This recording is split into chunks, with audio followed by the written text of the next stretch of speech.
Goa, famous tourist attraction of India, but within 2 years, tourism has declined in millions. Goa taxi issue is considered a big reason of this. People complain about overcharging and harassment. There are two blocks of taxi drivers in Goa. Yellow black taxi who brought up the tourism industry in Goa. App drivers who give discount to gain more customers.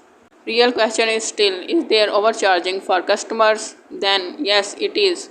But surprise it is from the both parties.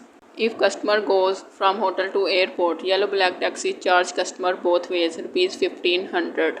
So one way charge is rupees 750 and app driver's discount rate is rupees 1200.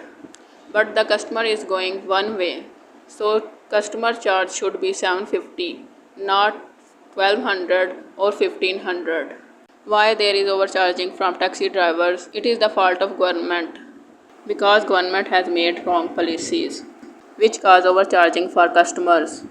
On top of that, government issue permit to taxi drivers of whole Goa, which cause fight between taxi drivers and harassment of customers. Government has set the rate and made such rules which cause overcharging.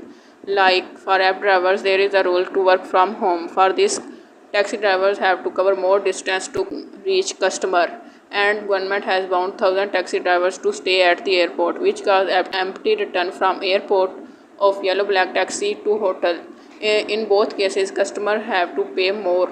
The solution of Goa taxi problem is area division because when small transportation like auto taxi operate under such rule, there are less chances of fight between drivers over customer, and customer has to pay a comparative market rate which is lower. So government should issue permit of particular area in Goa to taxi drivers. Pick and drop is a road service. Government should remove the restriction of work from home for taxi drivers because it makes the rate higher for the customer. Government should not bound 1,000 taxi drivers to stay airport because a taxi will ultimately be there where is customer. This way he can earn income. So there is no need for such policy. In this way, yellow black taxi drivers can pick and drop customers in both ways and customer has to pay less. So it is the government which has to review its policies to solve the problem.